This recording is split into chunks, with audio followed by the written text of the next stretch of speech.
Hi there. Hello there, Dr. Saad. How are you, sir? I'm excellent, thank you. And you? Very good, very good. Nice to see you again. The same. I hope I will be more comfortable this time. I'm much more comfortable being the interviewer than the interviewee. Perfect. I hope is my voice coming out okay? Yes, it is. You sound a bit coarse, but I suspect you have been yelling at your students for the last 2 weeks. Uh, no, I've had a very, very bad bronchitis, and which I think turned into laryngitis. So my voice is actually now much better. 2, 3 days ago, you could almost get nothing out of my throat. All right. Well, I hope you a speedy recovery back to full health then. Thank you so much. If I need to cough, what I'll try to do is just kind of go like this. Is that okay? Sure. Okay, let's hope that the adrenaline stops the coughing. So gesund. Thank you very much.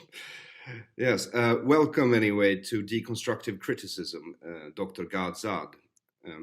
It's a pleasure and an honor to talk to you. And I was really looking forward to this chat because I wanted to talk to you about your upbringing and your life in Lebanon and anti-Semitism. But then I found myself quoting you the other week while doing a monologue on the Me Too phenomenon in Sweden. And I had to use your phrase, Munchausen mass hysteria, because there were just no other words appropriate to describe the situation. Yeah, we have right. Yeah. Well, I'm glad that the term that I've coined has come to use in Sweden, although I regret that it needs to be used. Would you like me to talk a bit about my background in Lebanon? Well, I thought we'd get to that, but I thought we'd start with you explaining what Munchausen mass hysteria is. Right. So I first wrote about Munchausen syndrome in a medical journal where I was talking about Munchausen syndrome is when an individual feigns a medical condition to garner sympathy and empathy. Munchausen syndrome by proxy is when you take someone who's under your care, typically your biological child, it could be a pet, it could be your elderly parents, and you harm them because then the attention that will be garnered to you, oh, poor you, you're the mother of an ailing child, that's something that is intoxicating to you. So it's a really twisted psychiatric disorder. And as I saw how the social justice warriors consistently navigate through the currency, through the narrative of victimhood, and related sort of the Trump hysteria and so on, I came to the conclusion that a lot of this Munchausen mechanism was happening on the collective level, that there was a hysteria associated to getting the if you like, the ego strokes of being considered a victim, right? So Trump wins, so then people would come on my personal webpage and say things to each other like, well, I am a woman of color who attends the University of Maine, and now that Trump has won, will I still be safe to go to university because I feel unsafe?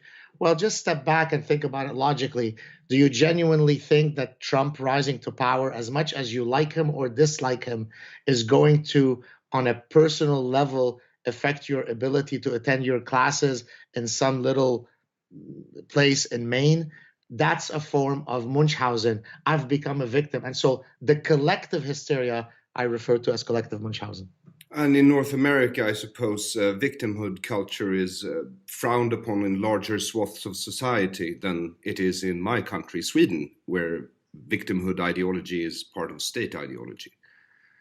Yes, but I regret to inform you that we are doing our best, certainly in Canada, to try to dislodge you from your pedestal as the queen country of victimhood, of castrated thinking.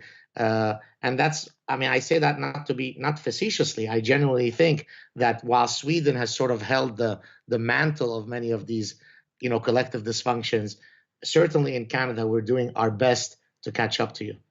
Well, I wish you the best of luck. But if you look at Google Trends at the moment to see where Sweden is at in the Munchausen mass hysteria of Me Too, I'd say you're lagging way behind, my friend.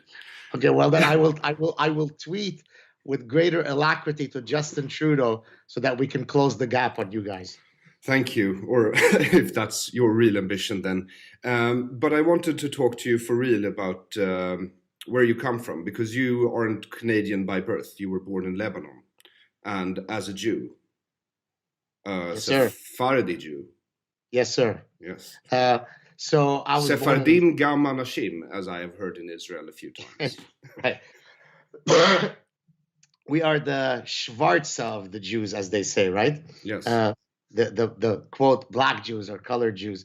Of course, there's another term called, some people sort of break down Sephardim into Mizrahim, which recognizes that, to lump all Jews as sort of being part of the exodus from Spain and Portugal is incorrect, because many Jews have been indigenous to the Middle East, to Iraq, to Yemen, to Algeria, to Libya, to Lebanon, to Syria, to Egypt since time immemorial. And in that sense, they're not truly Sephardim, but they're Mizrahi. They're from what are considered now Arab lands.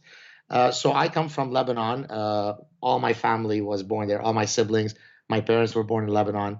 So we're Arabic speaking. Our ethnicity, our culture, our music, our food is all, Lebanese.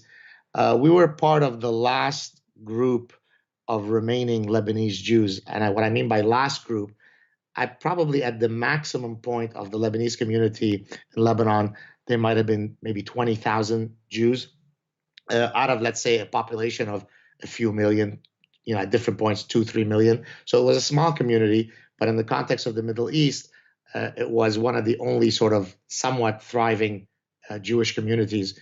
And then as the tension arose in the Middle East, typically between Israel and the Arab states, it would become a bit more difficult and a bit more precarious to be Jewish in Lebanon.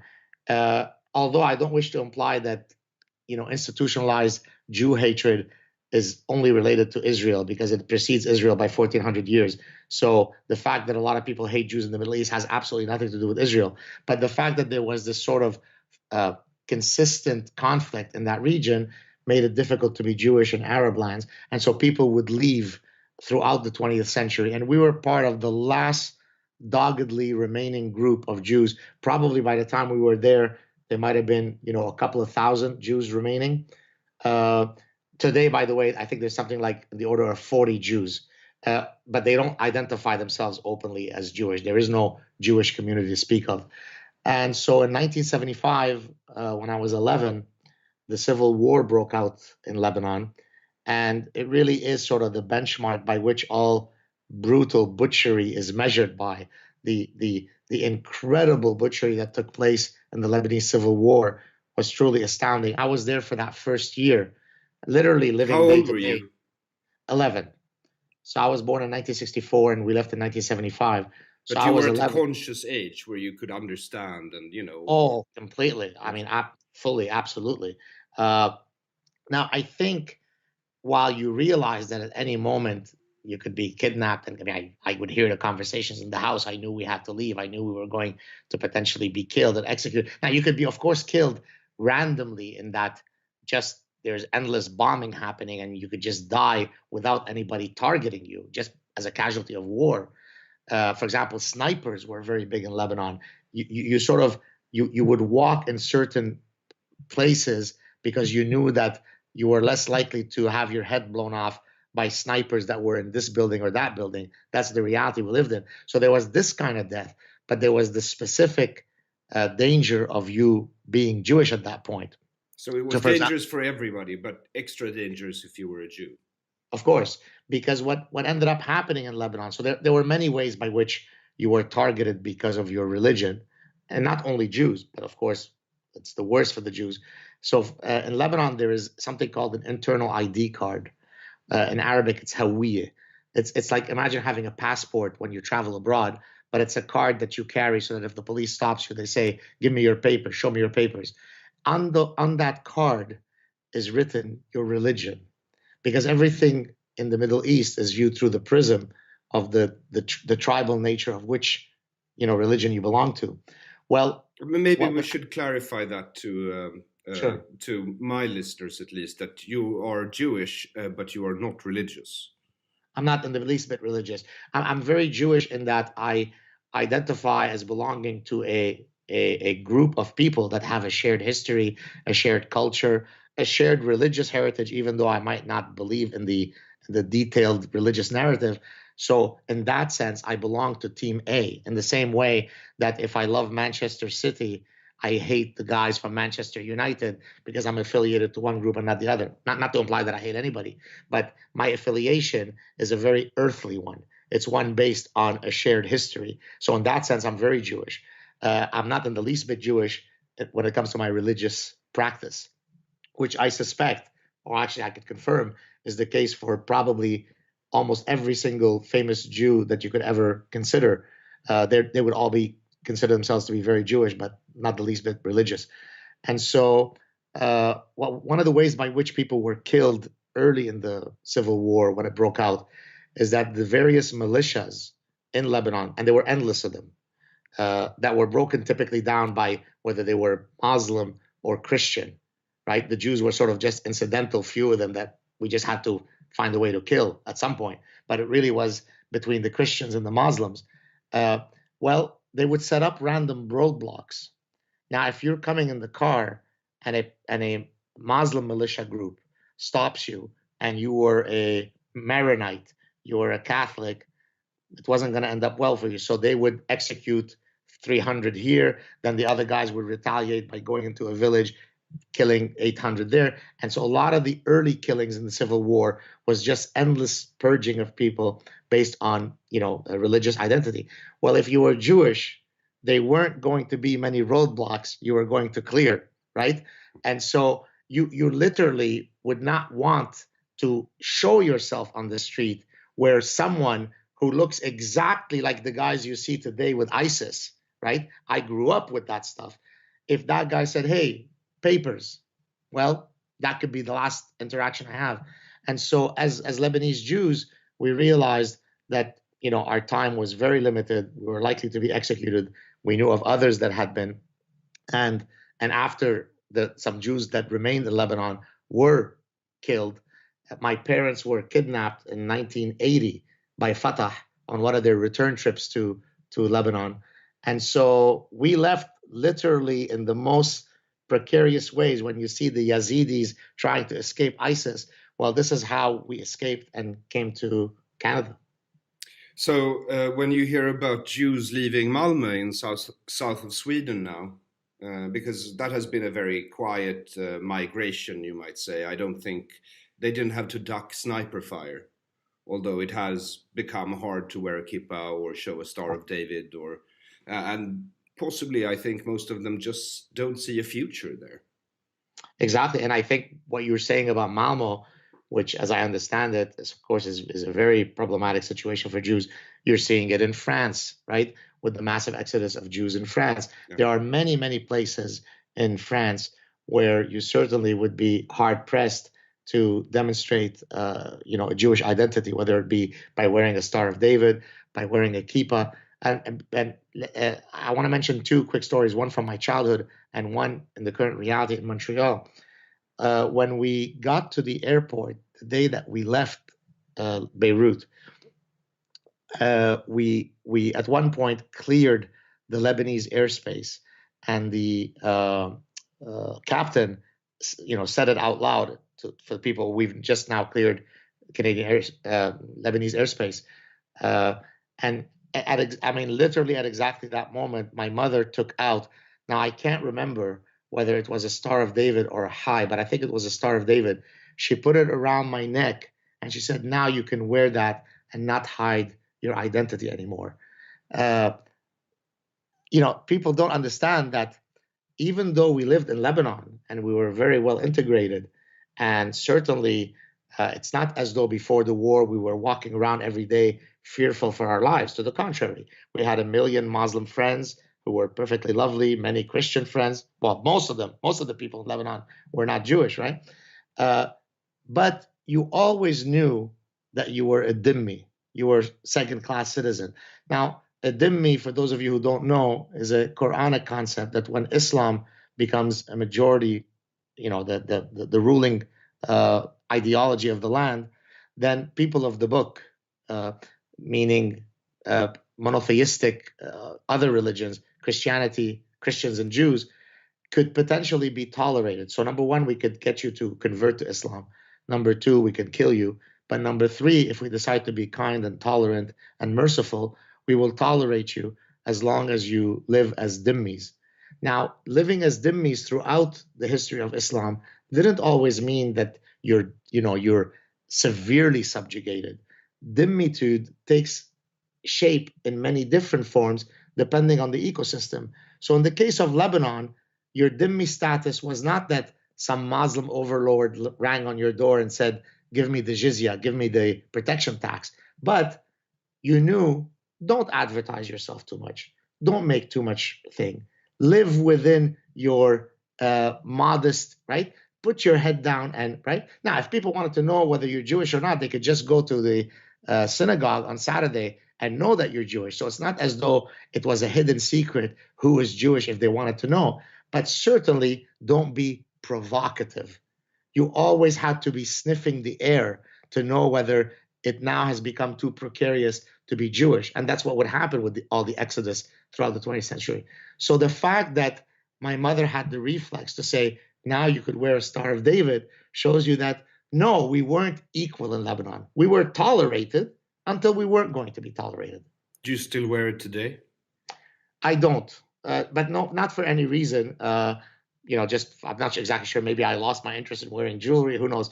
But I don't. But the second story I was going to tell you was that at my own university in Montreal, Canada, in the 21st century, I've received several communiques from students, in some cases in person, some cases by email, where, because they know who I am and so on, will tell me in private that they've taken the decision to no longer wear any Jewish insignia because they're afraid to do so at my university.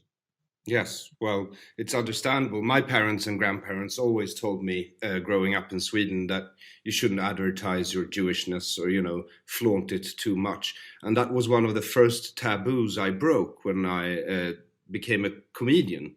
I started talking about it, and I thought, they're old, they're silly, it's never going to happen here. And lo and behold.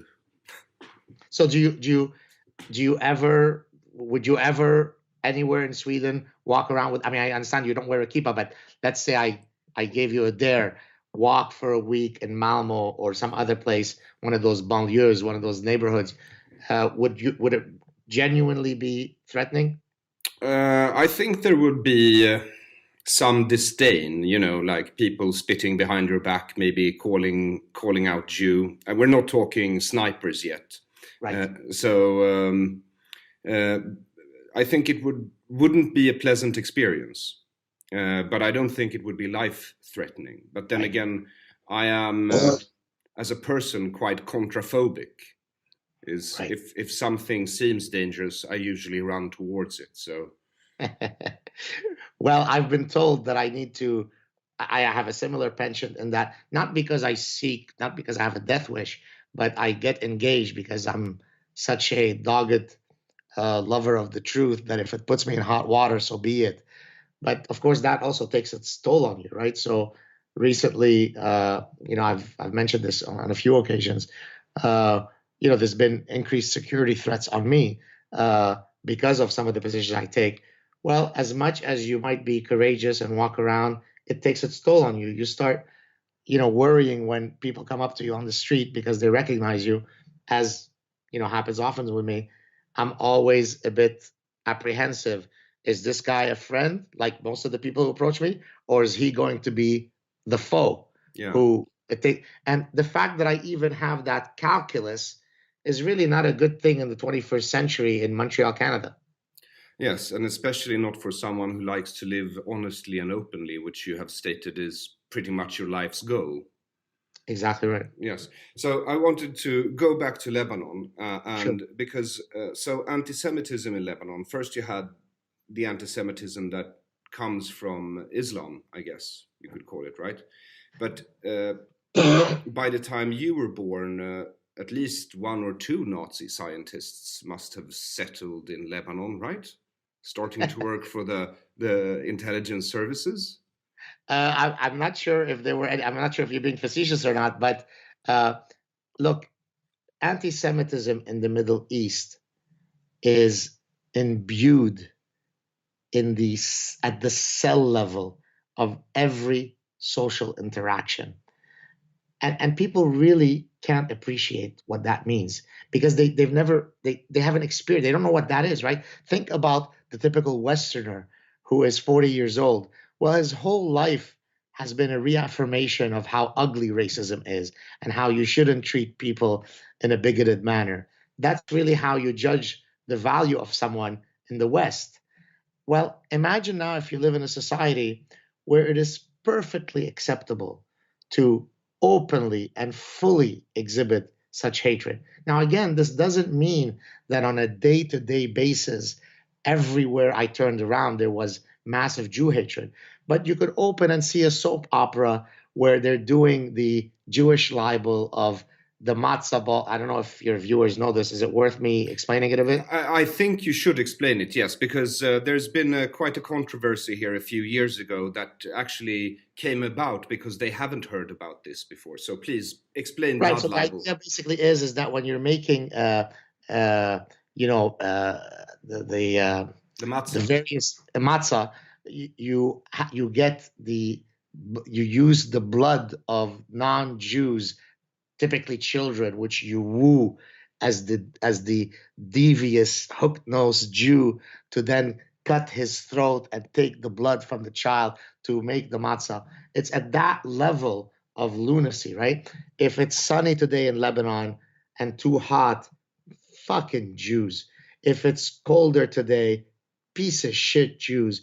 If I'm having sexual problems with my wife, must be probably the Jews that are putting something to cause my impotence in the water.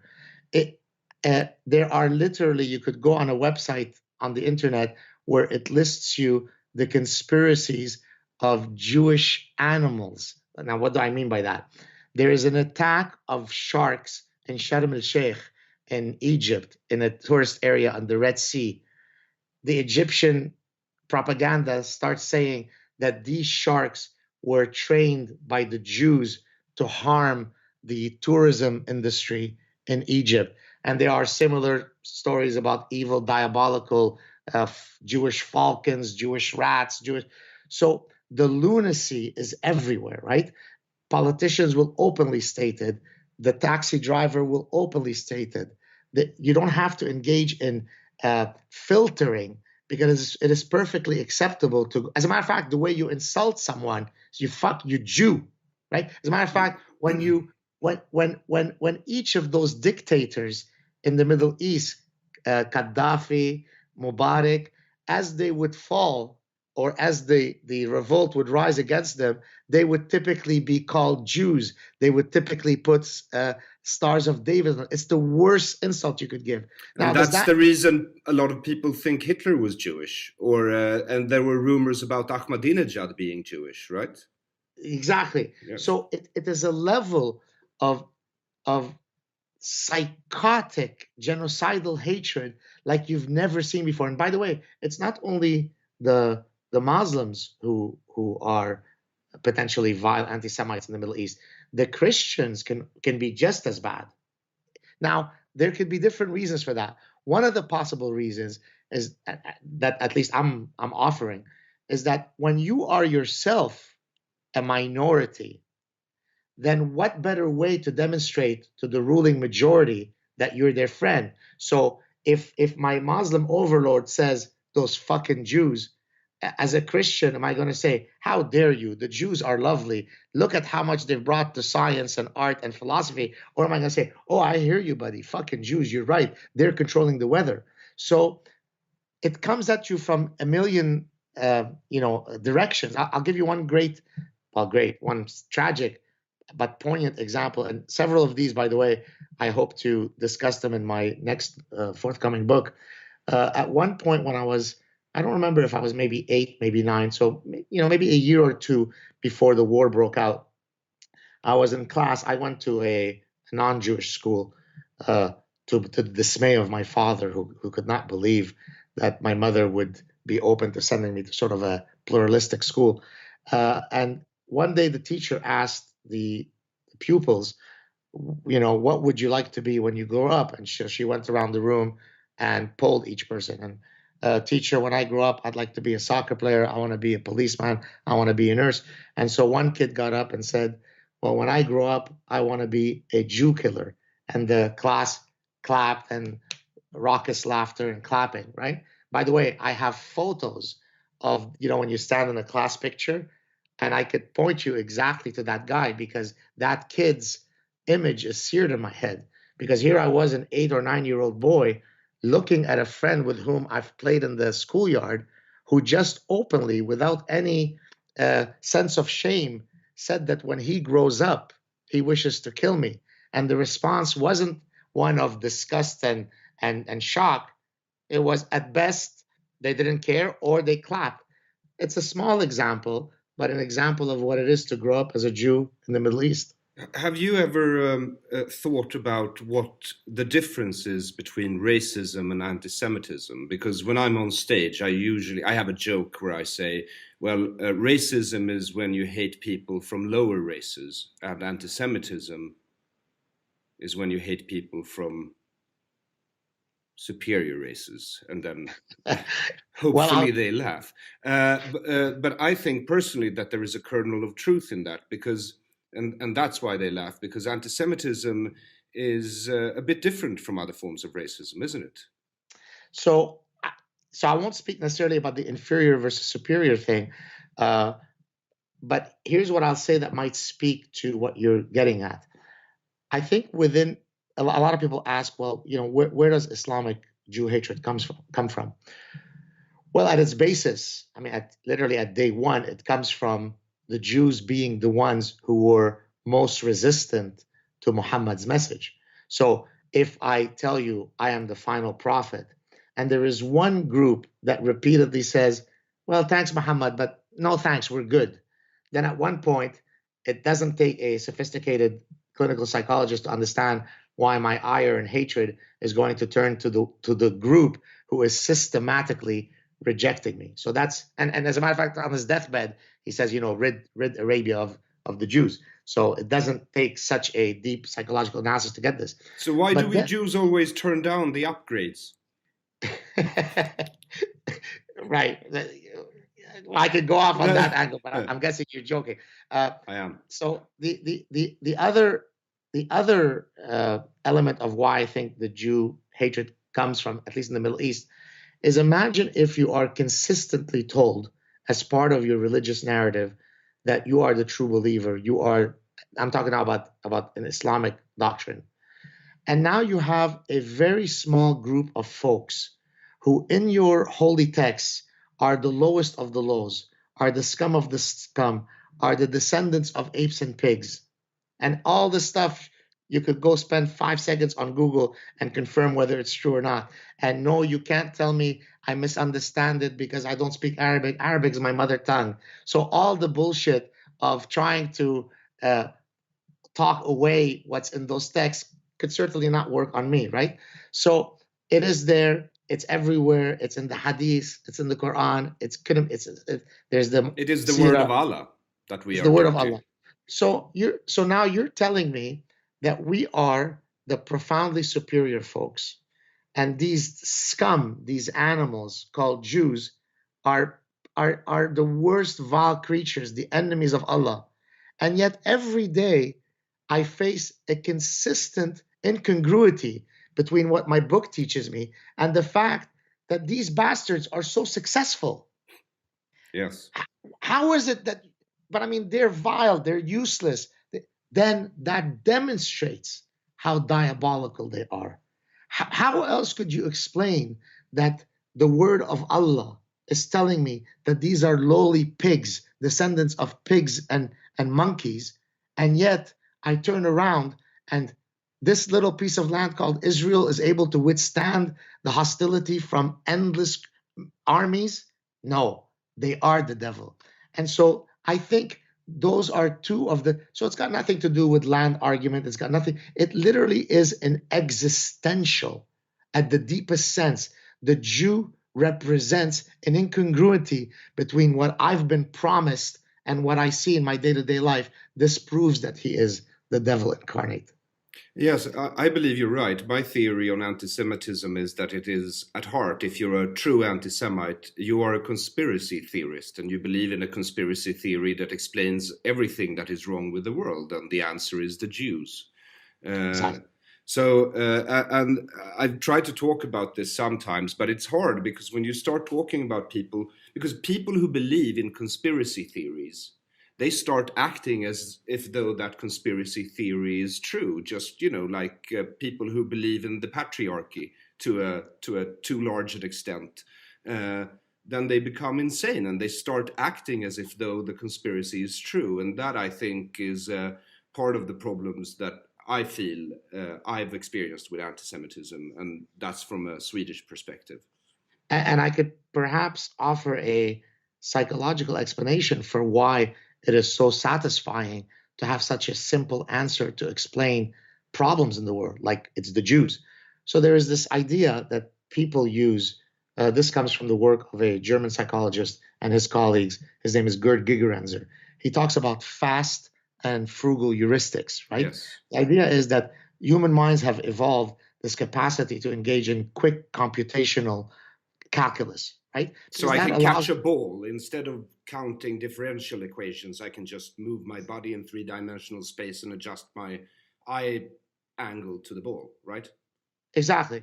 And so in many cases, fast and frugal heuristics work very well. I mean, imagine if I had to sit there and calculate the statistical probability and all the distributions of every X action I'm going to do. Probably the tiger is going to eat me before I finish my first calculation. So having the capacity to think in a fast way, and by frugal, it means cognitive frugality. You don't spend too much time. It's quick, it's automatic, it's rapid. Okay. We can call it a rule of thumb. In a sense, if you'd like. So let me give you an example, a specific example of a recognition of such a heuristic. So there's something called the recognition heuristic, which basically says that we often tend to choose things simply on the basis of that we recognize them. Okay. So specific example, if you take a portfolio of companies that you're trying to build an investment portfolio from, so you have 80 companies listed, and you want to choose what mix of companies should you invest in terms of a stock portfolio. Well, you could use a very fancy mathematical model that some PhD in pure mathematics at Princeton has come up with, or you could use the following fast and frugal heuristic.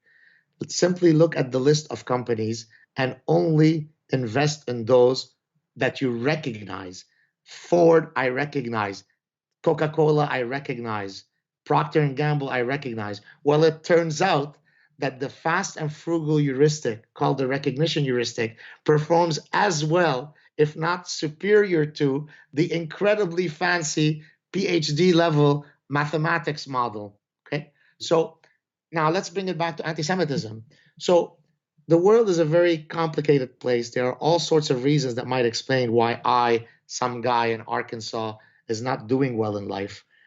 But that takes a lot of effort. That might even have to force me to look inward to see what I am doing or not doing might cause why I afforded this bad lot in life. Or I could say, oh, I've got an explanation. It's the fucking Jews keeping me down. That's quick. That's parsimonious. That is perhaps fully satisfying as an explanation to me. And we get credit we don't deserve. We're way more powerful apparently than we truly are. So let me give, and I'll give you a specific example of that happened 3 or 4 weeks ago to me. So I was slated to speak this past August at a event called "The Stifling of Free Speech on University Campuses." Did you hear about this story? Was this when the CBC says you're a professor of anti-political correctness? And I saw the headline and I was like, how do you become a professor of anti-political correctness? It might have been. There were many media things, but that could have been it. Yes. So this was an event held at a university, Ryerson University, in August. And the title of the event was "The Stifling of Free Speech on University Campuses." Guess what happened to that event? Got cancelled? Yes. So the irony was perhaps lost. And it was canceled because all these sort of intellectual terrorists said that Gad Saad and Jordan Peterson, and there was another gentleman, Aron, who's Jewish, were specifically to me, but it applied, I think, to all of them. We were white supremacist, anti-Semitic Nazis. I'm a Lebanese Jew. Yes. So in any case, that event was canceled. There was a fourth panelist that was going to participate at that event. Her name is Faith Goldie. She's a journalist who has interviewed me when she used to work for The Rebel. She seemed perfectly lovely. I had a very nice interview with her. She had done some stuff. She had interviewed some sort of neo-Nazi types, Daily Stormer or whatever it's called. They're like really avowed neo-Nazis when the Charlottesville incident had happened. And because of that, some people thought she didn't handle her interview properly. She seemed too sympathetic to them. Frankly, I didn't follow all that stuff, but there was a lot of heat. In other words, a lot of the reasons why why that event was canceled was because of her perceived divisiveness. Okay. So when we decided to hold the event several months later, this past November in Toronto, in front of a much larger crowd, so the ones who tried to shut us down ended up only helping us. The organizer, so for anybody who's listening to this, the organizer, who's not me, the one who's putting her money, her effort, it's a private event, decided that she no longer wanted to invite this person. She didn't disinvite her. She was redoing the event and decided that she didn't want that association. She asked us our opinion. We gave it to her, but it was just out of courtesy, but we had nothing to do with the final decision. I'm just showing up to give my own talk. Yes. If you saw the amount of anti-Semitic Jew hatred that I received, which I hate to say demonstrates that many of her fans are indeed neo-Nazis, right? I mean, we're talking of the level. I actually put out a clip. When we win, Faith, don't worry, we will celebrate using Gad Saad as a lampshade. Hundreds of those. So what? And then I stopped reading them. It's been now several weeks. It's just because it's impossible to see the depravity of humans. You think, like, what could drive you to attack the religion that I'm accidentally born into? You think I really had this diabolical Jewish plot to disinvite this person, but I am pretending because of my Jewish treachery that I had that? But that's the level of insanity. So it's not just Islam that hates the Jews. It's not just the Middle Eastern Christians that hate the Jews. They're right here next to my house, and I don't even know who they are. Yes, that's what I'm afraid of concerning Sweden as well. I mean, the Jews leaving Malmö was kind of a silent sigh, but now I feel for the last 6 months, people here seem to be talking exit strategies as well. I mean, basically voting with your feet. The problem is, where do you go? Israel? Yes, well, for a final stand? For a final stand. It's funny you say this because my wife and I, and again, imagine how regrettable it is that we even have to have that conversation. She said, well, if we had to leave, where would we go? If one day Montreal turns into the next Sweden, and I don't doubt that it will, the way things are going. It may not be in 5 years or in 10 years, but certainly within my lifetime and certainly within my young children's lifetime, where would we go? And I said it almost facetiously, but not really. Argentina, Mexico, Japan, because those cultures, they still have if you like, the desire to fight for their cultures, right? Yes. What's happened generally in the West is that to be a progressive Westerner is to self-flagellate about how useless you are and how noble the immigrant who is coming to alter your society is. And to say, I don't want your regressive values. Welcome in if you wish to share in our progressive values, true liberalism, not the bullshit stuff. Then come in. But I have a right to say, I don't want female genital mutilation. I don't want institutionalized Jew hatred, homophobia. I don't want those things in my culture. Well, that's racist to say that. I suspect that a few societies today, Russians, Chinese, Japanese, maybe some strongly Catholic countries, might be the last refuge for Jews. Ironically, isn't it? Ironic. Yeah. Yeah. So, do you have any advice then for the Jews of Sweden? Any signs we should look out for? Give me a sense first. What are the demographic realities? What was the zenith of the Jewish community in Sweden? How many Jews were there?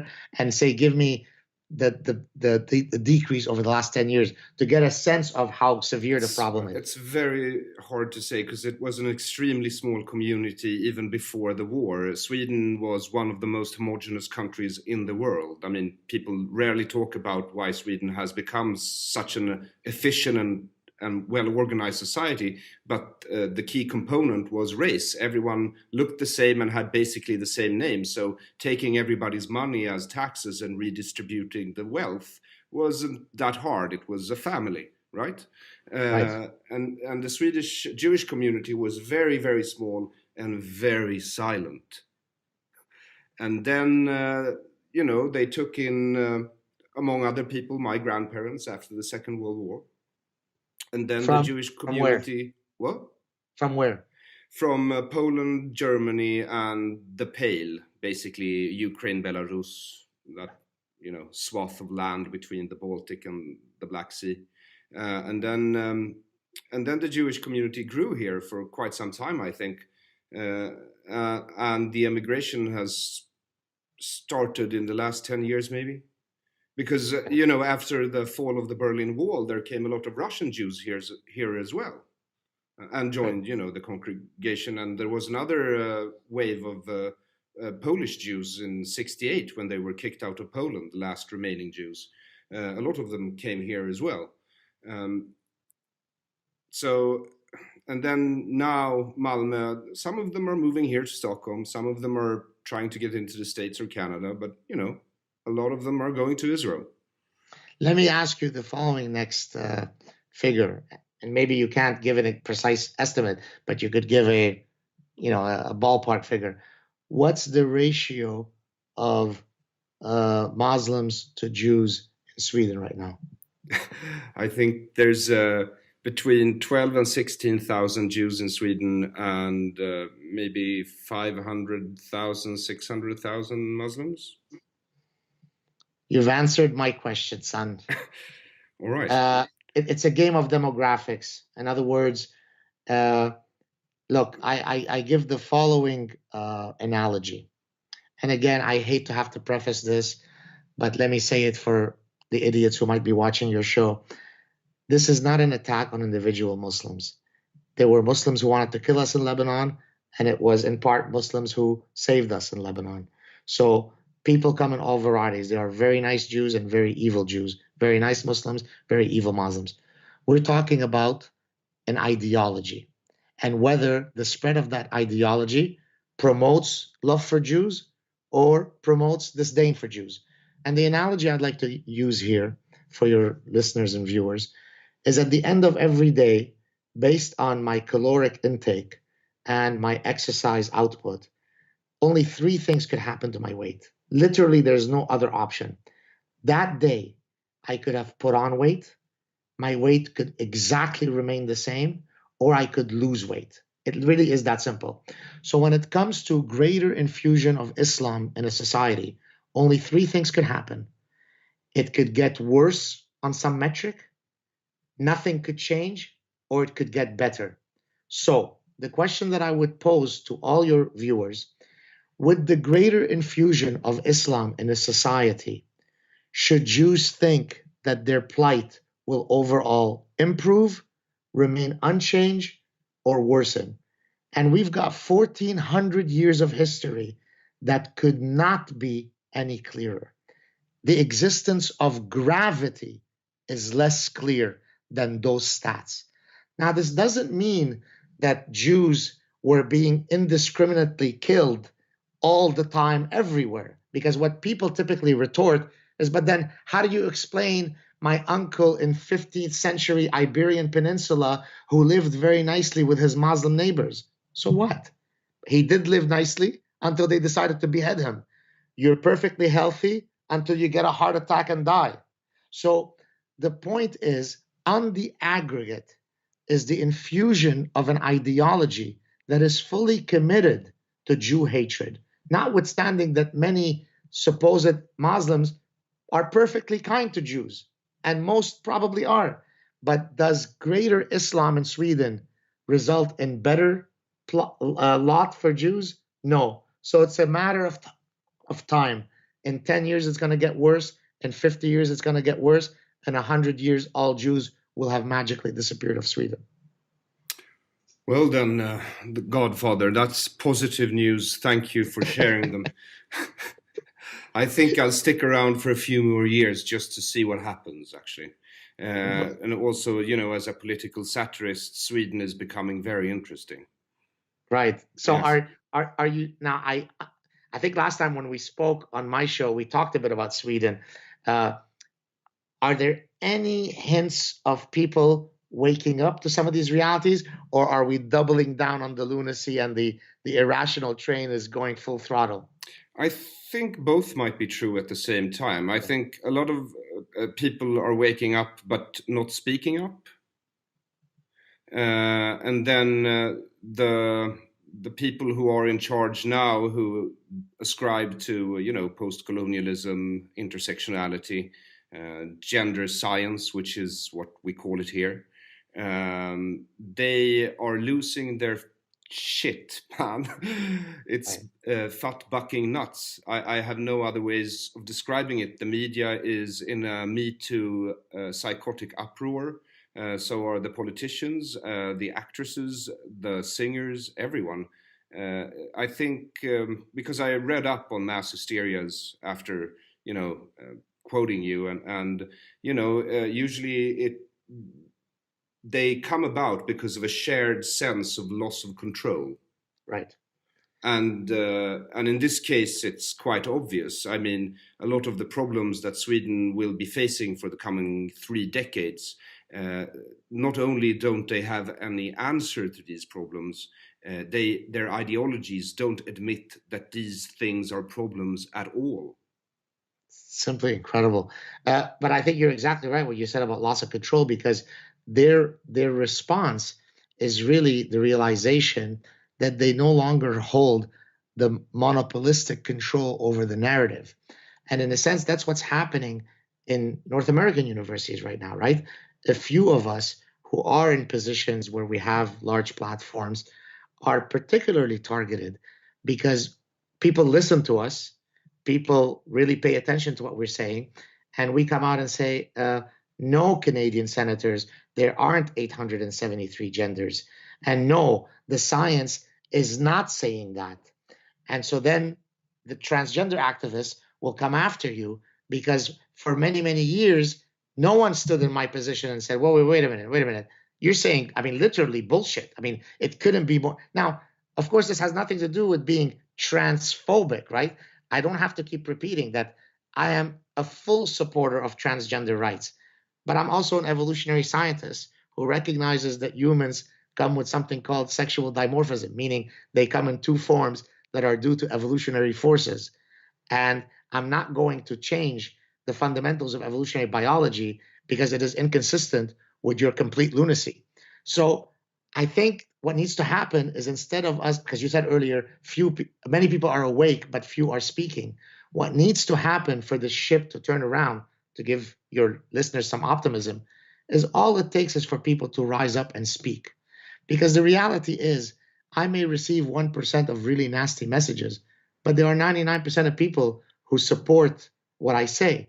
But out of those 99%, very few speak.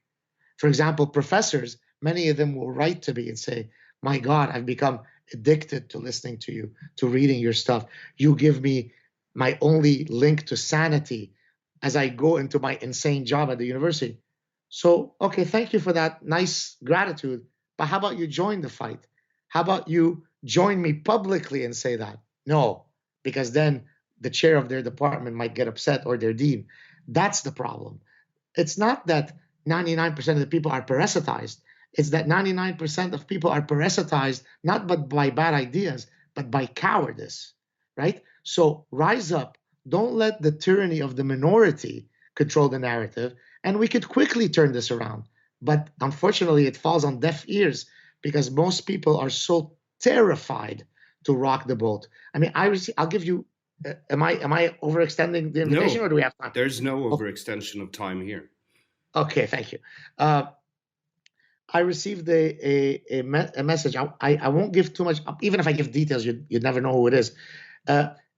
Someone wrote to me, he's a professor, saying that he was summoned to his dean's office because he tweeted about a thesis, which incidentally, looking quickly at the title, I'm almost certain that I had satirized that exact piece several months ago.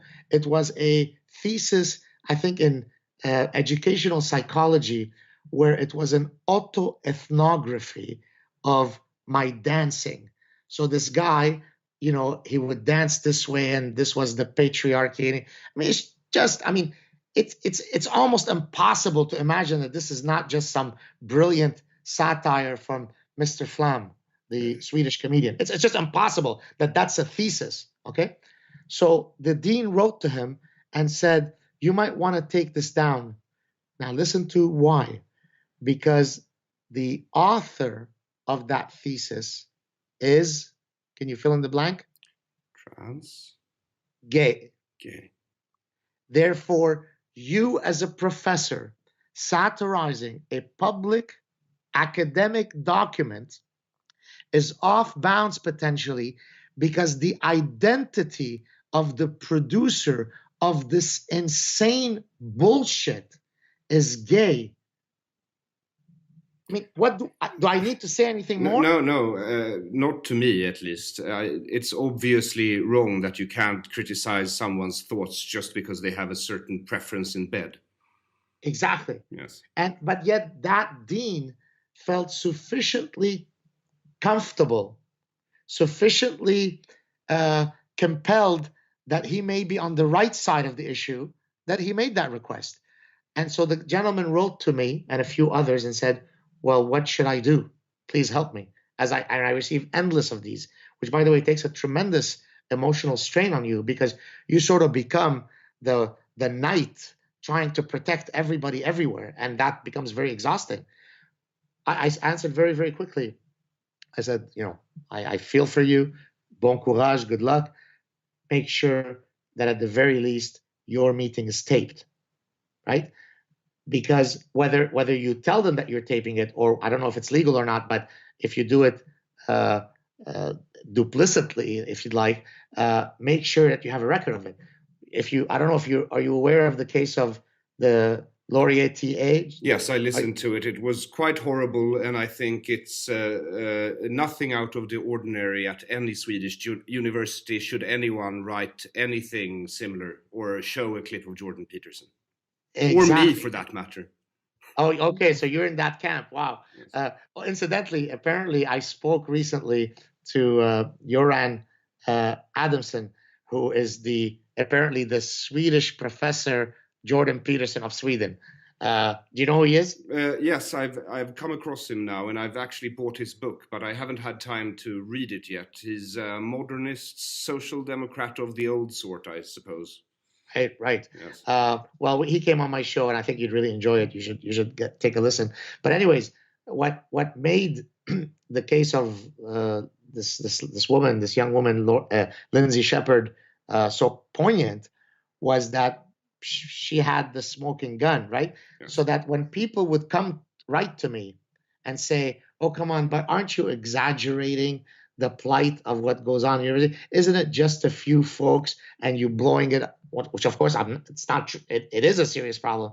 Now, when you listen to Lindsay Shepherd, you could no longer say that it's just hyperbolic embellishing, because you're hearing it. You're hearing what seems otherwise impossible to believe. And so all I told him is, do not go to that meeting if you don't have a record of everything that's said. So we'll see what happens. I'm sure it's going to become probably a big case. We'll see. Yeah, I hope you're right. And you're absolutely right about the taping. I tell people to screen dump everything in case they need proof at a later point in time. And I want to thank you so much for coming on the Deconstructive Criticism and having a talk with me again, Dr. My Saad. pleasure. Anytime. Yes, and Git Shabbos. You too. Thank you so much. Take care. Bye-bye. Ciao.